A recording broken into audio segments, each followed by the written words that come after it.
요한복음 4장 3절에서 9절 말씀입니다. 유대를 떠나사 다시 갈릴리로 가실새 사마리아에 있는 수가라는 동네에 이르시니 야곱이 그 아들 요셉에게 준 땅이 가깝고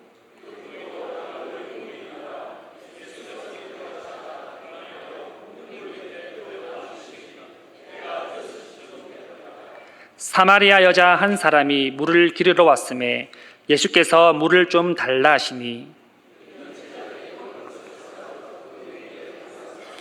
같이 합니다. 사마리아 여자가 이르되 당신은 유대인으로서 어찌하여 사마리아 여자인 나에게 물을 달라 하나이까 하니 이는 유대인이 사마리아인과 상종하지 아니함이로라. 아멘.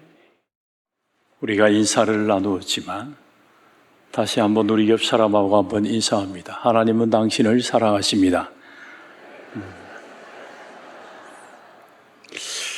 하나님 앞에 부족함이 많은 종임에도 불구하고 이렇게 말씀을 선포할 수 있도록 세워주신 우리 담임 목사님과 당회 위에 감사를 드립니다. 사랑하는 성도 여러분, 예배에 오셨는데 꼭 은혜 받으시기 바랍니다. 무더운 여름에 무더위를 무릅쓰고 나오지 않았습니까? 본전은 찾아야 되지 않겠습니까? 주일을 성수한다는 건 대단한 거거든요. 특히 이 비서피철인데 꼭 은혜 받고 기쁜 마음으로 돌아가는 여러분들이 되기를 축복합니다. 저도 소원이 있고 여러분들도 다 각자의 소원들이 있을 것입니다. 그러나 그 소원들 가운데, 우리의 소원들 가운데 공통적인 것이 뭐냐? 이 땅에 속한 모든 교회들이 부흥하고 성장하기를 원하는 것이 우리 모두의 공통된 소원입니다. 특히 내가 다니는 교회, 이 수정교회가 정말 부흥했으면 좋겠다. 성장했으면 좋겠다. 우리 모든 성도들이 잘 풀렸으면 좋겠다. 이런 소원들이 우리에게 다 있지 않습니까? 그 소원들을 우리에게 주신 이가 하나님이시고 왜 우리가 이런 소원을 가져야 되고 부흥을 갈망하고 성장을 갈망해야 되느냐? 그것이 바로 교회가 이 땅에 존재하는 이유 중에 하나이기 때문에 그렇습니다. 우리는 성도로서 당연히 그런 소원을, 그런 비전들을 가져야 하는 것입니다. 이것이 우리가 하나님께 영광을 돌리는 길이기 때문에 그렇습니다. 이것이 우리가 이 땅에 사는 삶의 또 다른 목적이기 때문에 그렇습니다. 그런데 교회가 부흥하고 성장하는 비결들이 참 다양하고 아주 많이 있습니다. 어떤 교회는 특별히 전도에 집중하는 교회가 있지 않습니까? 또 어떤 교회는 특별히 기도에 집중하는 교회들이 있습니다. 제자 훈련이나 돌봄 사역에 교회의 모든 역량을 집중하는 교회들도 있습니다. 그 교회를 담임하고 있는 목회자의 그 목회 철학에 따라서 교회는 성장과 부흥에 관한 프로그램들을 많이 실행하고 그에 따른 열매들도 많이 거두는 것을 체험하게 되어집니다. 그런데 교회의 부흥과 성장 비결 가운데 그 누구나 쉽게 접근할 수 있는 것이 하나 있는데 그것이 무엇이냐면 교회와 성도, 성도와 성도 간에 막힌 담을 허무는 것입니다. 이 일은 누구나 다 할 수 있습니다. 기술이 필요한 것이 아닙니다. 막힌 담을 허문다는 것은 다른 말로 서로 간에 자유로운 소통을 의미하는 것입니다. 이것을 우리는 오늘 본문에서 유대인인 예수님과 사마리아인인 한 여인과의 만남 속에서 이 비결을 발견할 수가 있습니다. 예수님은 사마리아 여인과 소통을 통해 그들의 배후에 수백 년 동안 아주 높이 쌓여있던 장벽을 허물어 버렸습니다. 이것은 오늘날 소통 부재로 인하여 막힌 담을 쌓고 살아가는 이 시대의 교회와 성도들이 예수 그리스도의 십자가 앞에서 하나 되는 것을 의미합니다. 죄로 인하여 끊어진 관계를 다시 회복하는 것입니다. 서로 간에 단절되고 불통된 관계를 다시 소통시키는 것입니다. 그래서 이 소통이라는 단어, 이것은 교회 성장과 부흥에 있어서 아주 중요한 키워드라고 할 수가 있습니다. 말씀을 보시겠습니다. 3절과 4절의 말씀을 같이 한번 봅니다. 유대를 떠나 다시 갈릴리로 가실새 사마리아로 통과하여야 하겠는지라. 예수님께서 본문의 말씀을 보면 예수님께서 유대를 떠나 갈릴리로 가신다, 그렇게 표현하고 있습니다. 그 갈릴리로 가시는데 지금 아무래도 유대 지도를 보면 예수님이 저 아래쪽에 남쪽에 있었던 것 같아요. 남쪽에서 이제 북쪽 갈릴리 지역으로 가는데 그 중간에 사마리아라는 곳이 있습니다. 그 사마리아는 갈릴리로 가는 중간 지역인가 동시에 관문이고 갈릴리로 가는 지름길이라고 할 수 있습니다. 그런데 그 당시 유대인들은 갈릴리로 갈 때 의도적으로 사마리아를 지나가지를 않았어요.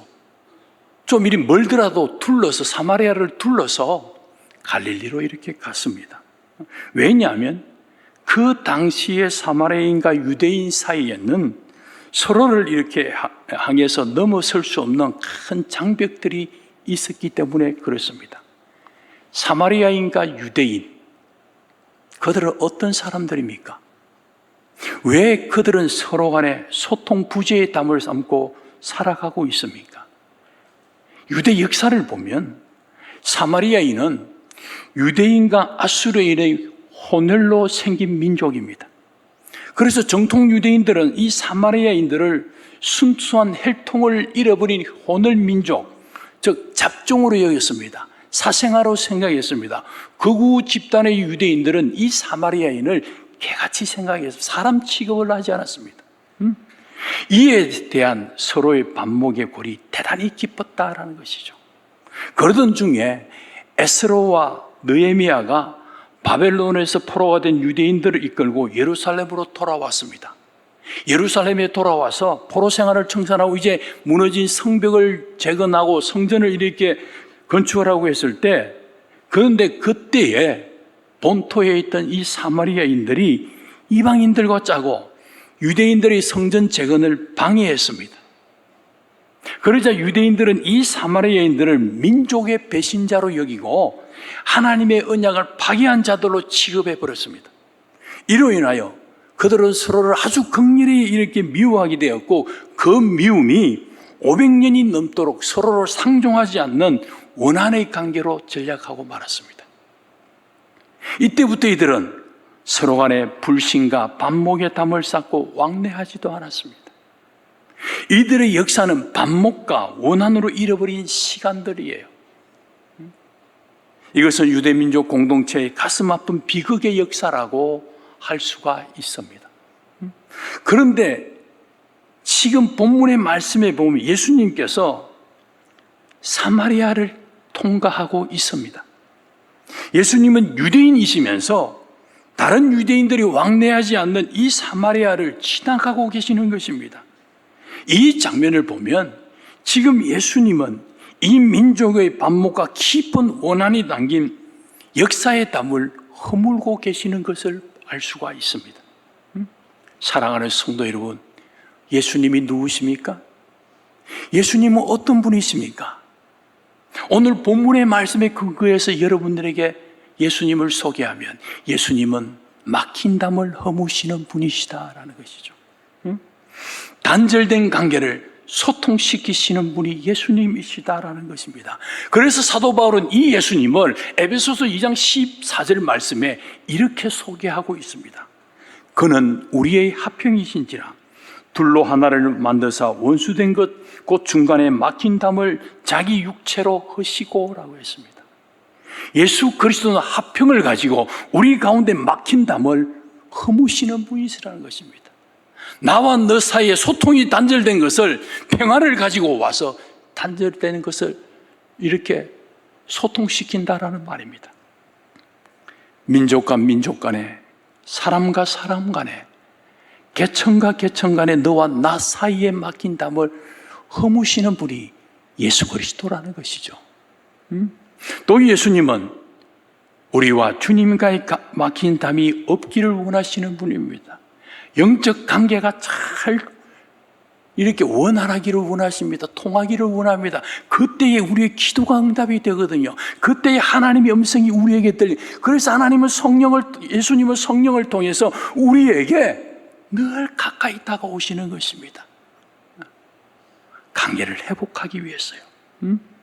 그뿐만 아니라 오늘 본문에 보면 예수님은 사마리아에 있는 야고보의 우물가에서 한 여인을 만났습니다. 그리고 그 여인에게 말을 건네시면서 그 여인과 소통하는 장면이 우리에게 소개되고 있습니다.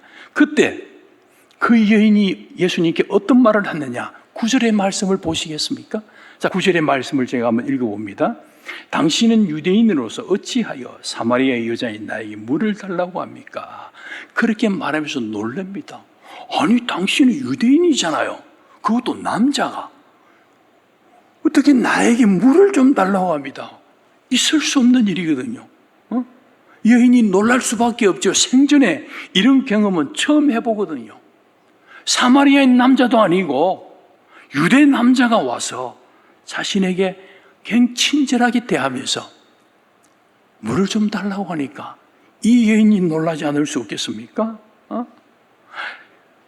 왜 그런가 하면 당시 유대인들에게는 이 사마리아인과의 민족적 장벽 외에 또 하나의 장벽이 있었습니다. 그 장벽이 뭐냐면 남녀 간의 장벽이었습니다. 유대 남자들이 하루에 3번씩 기도문을 가지고 기도하는데 그 기도문의 말미에 감사 제목이 있습니다. 그 감사 제목이 3가지가 딱 있는데 그 내용이 무엇이냐면 그 첫째로 이 유대 남자들은 하루에 3번씩 자신이 이방인으로 태어나지 않는 것에 대해서 감사를 드렸습니다. 야훼여, 나를 유대인으로 태어나게 해주신 것 감사합니다. 유대인으로 살아갈 수 있도록 해주신 것 감사합니다. 이방인으로 태어나지 않는 것 너무너무 감사합니다. 그런 감사 기도를 했다. 또 하나 감사가 뭐냐면 야훼여, 내가 노예로 태어나지 않은 것, 종으로 태어나지 않는 것 감사합니다. 일반인으로 이렇게 이 땅을 살아갈 수 있도록 해주신 것 감사하는 그런 기도를 제가 드렸습니다. 3번째 감사가 뭐냐? 야훼여, 나를 여자로 태어나지 않게 해주신 것 감사합니다. 이런 기도를 드렸다니까요, 유대인들이. 당시 유대인들은요, 여성들을 사람 수에 칠 가치조차 없는 그런 하등의 존재로 생각했습니다.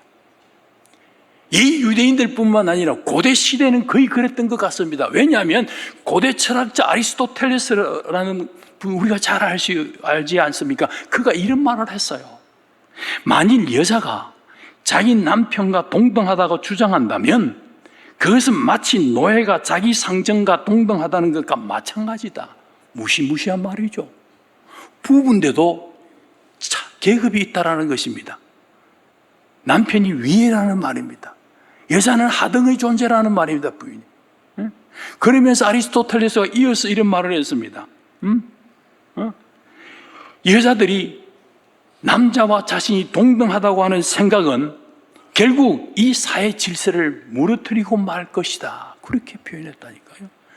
그렇게 현인이요, 지혜자요, 많은 사람들에게 총망을 받는 철학자 아리스토텔레스도 여자를 하등의 존재로 취급했다라는 것입니다. 만약에 이 아리스토텔레스가 21세기 우리 시대에 태어났다면 어떻게 되겠어요? 성차별주의자라고 여성단체로부터 고발을 당하지 않았겠어요? 그런데 지금 주님께서 사람 취급을 받지 못하는 하등의 존재인 사마리아의 여인에게 다가가시면서 그와 막힌 담을 허물고 계시는 것입니다. 사마리아의 우물가의 여인, 이 여인은 바로 담을 허무시는 주님의 생생한 정인이 되는 것입니다.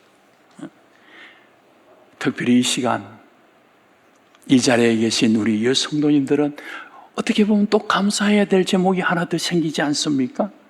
죄송한 말씀입니다만은 우리나라에도 얼마 전까지만 해도 남존 예비 사상이 이렇게 만연하지 않았습니까? 그로 인하여 많은 여성들이 얼마나 힘들고 어려운 삶을 살았습니까? 우리가 잘 알고 있지 않습니까? 주님이 이 땅에 오셔서 주님과 우리 사이에 막힌 답을 허무셨습니다. 죄로 인하여 단절된 그런 관계들을 소통시켜 버렸습니다. 얼마나 감사한지 모르겠습니다. 그래서 그럴까요? 요즘은 여성 상위 시대에도 틀린 말이 아닌 것 같습니다. 여자들 대단하더라고요.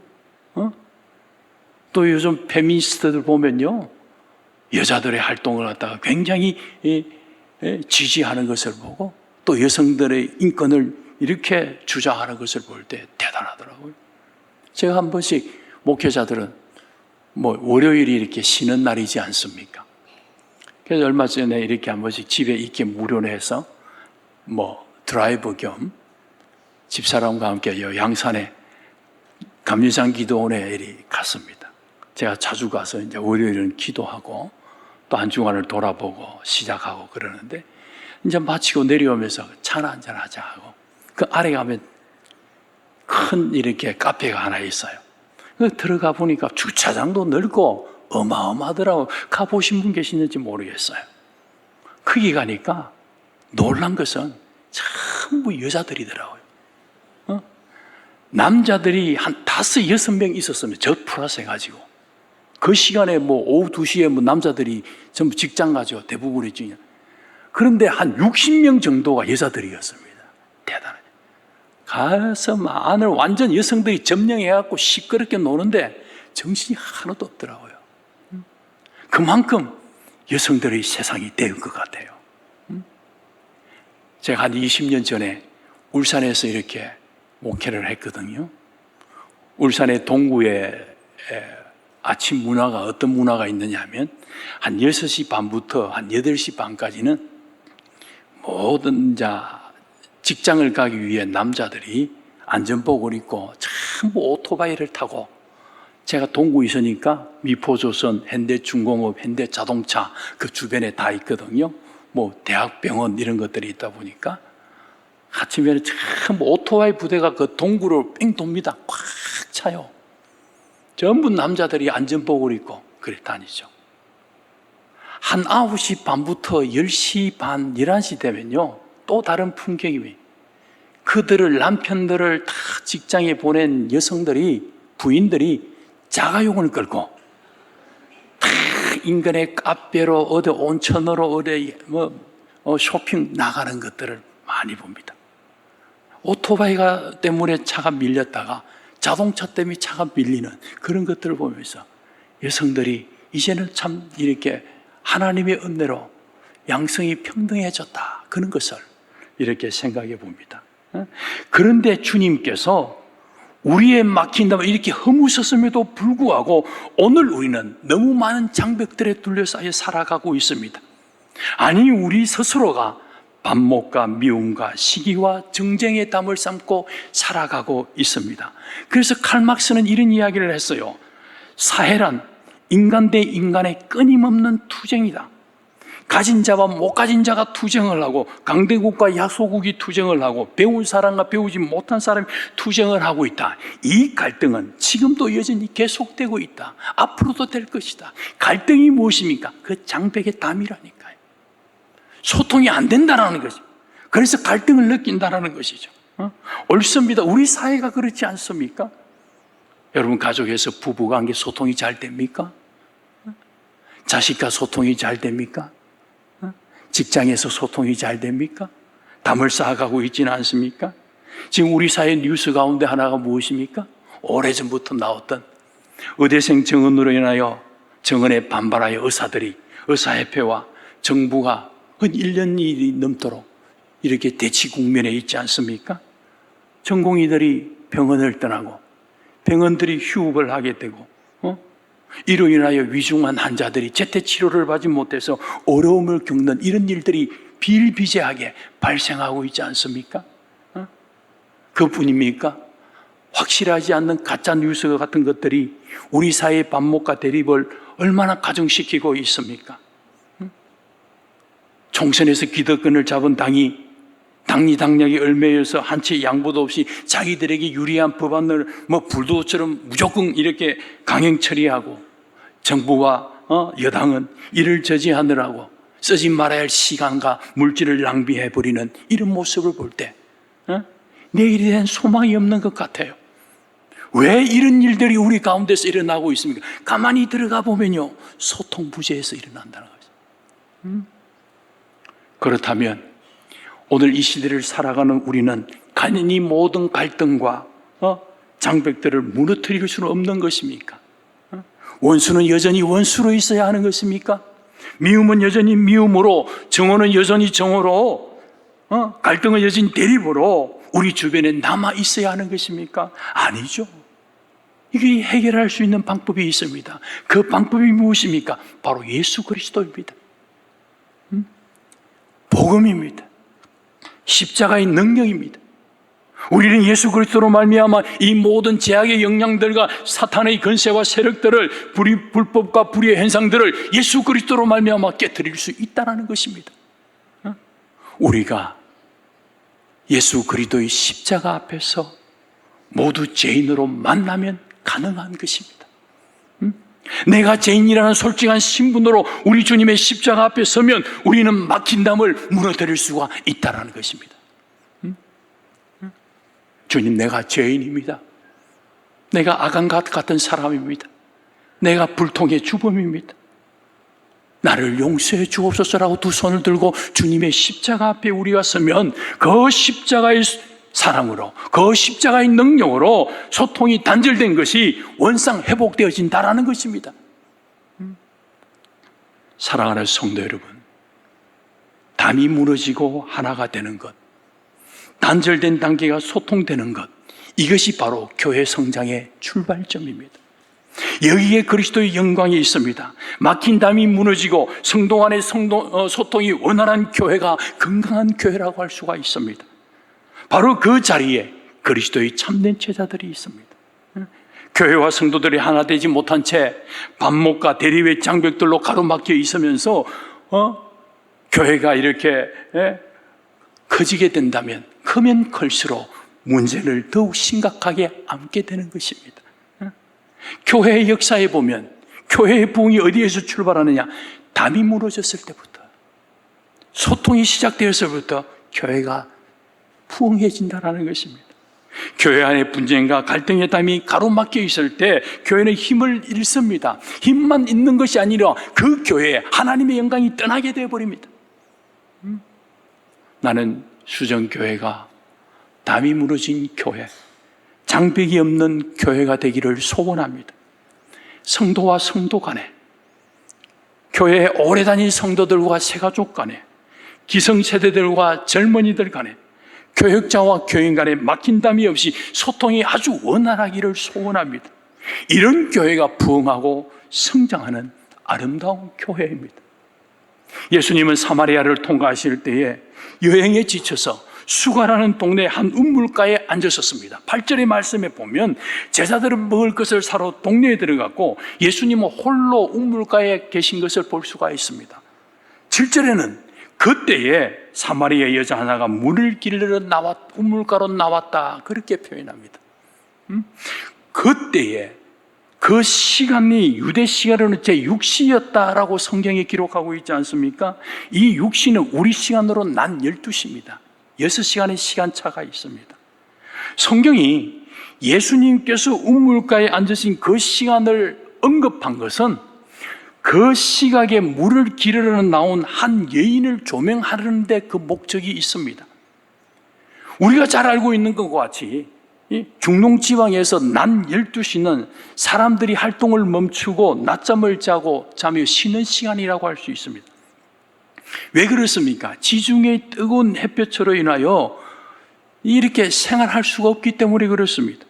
그래서 팔레스타인 여자들은 우물에 물을 깃는 일을 동이 트기 전에 새벽에 아침 일찍 물을 기르거나 아니면 저녁 해질 무렵에 물을 기르러 갑니다. 그런데 오늘 본문에 나오는 이 여인은 뜨거운 햇볕이 아주 뜨거운 시간, 남들이 다 쉬고 있는 얀 12시 물을 기르러 우물가로 나왔습니다. 무엇을 말하고 있습니까? 이렇게 뜨거운 시간에 남들 일하지 않는데 이 사마리아 여인은 이 시간에도 일을 하는구나. 여자의 여인의 부지런함을 우리에게 소개하기 위해서 기록했을까요? 안 그렇습니다. 이 여인이 처한 형편을 말하기 위해서입니다. 이 여인은 다른 사람들의 눈길을 피하며 살아야 하는 아픈 여인의 형편이었습니다. 우물가에 물을 기르러 나오는 여인들과 다른 여인들과 접촉을 피하며 살아야 하는 외롭고 고독한 여인이었습니다. 사람들이 수군거림과 비웃음과 조롱 가운데 살던 여자였습니다. 또한 이 여인은 인종의 차별을 받고 있는 사마리아인이었습니다. 성차별로 인한 사회적 활동과 인권이 아주 제한된 여인이었습니다.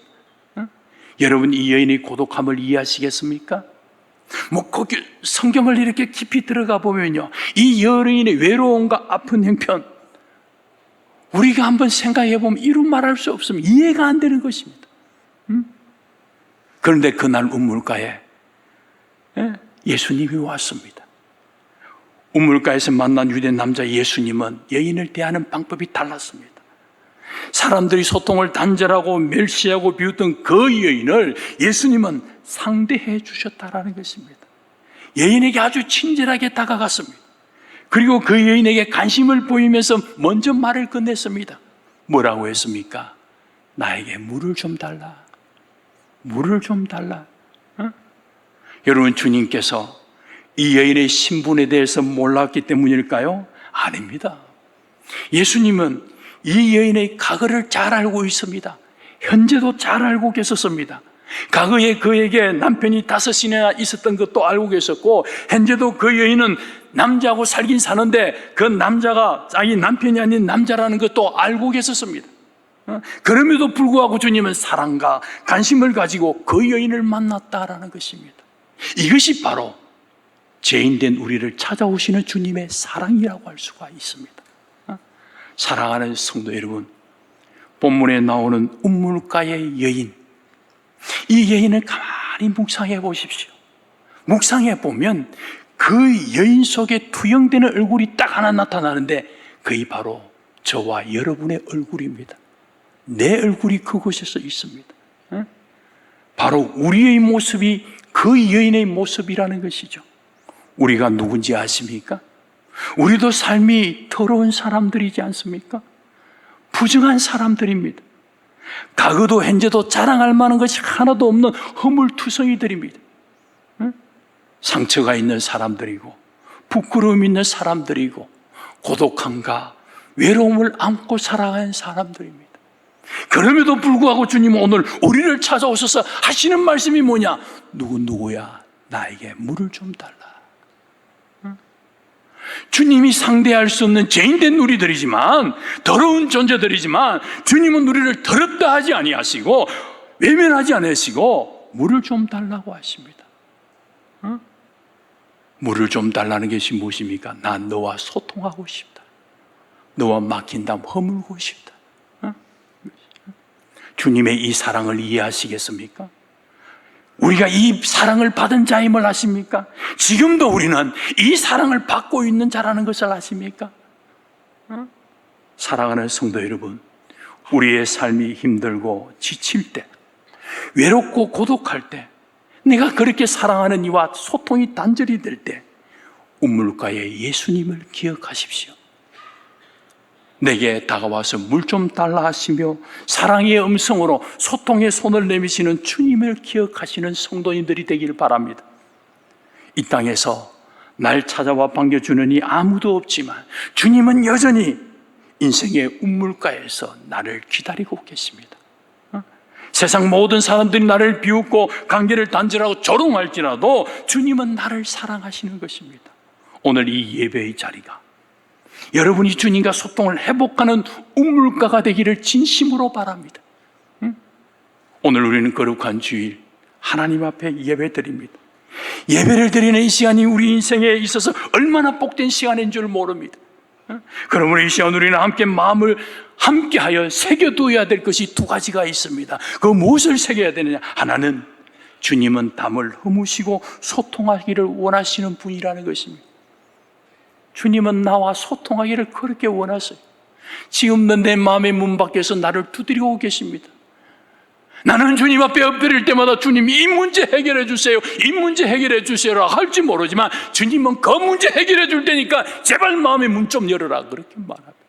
소통하기를 원하십니다.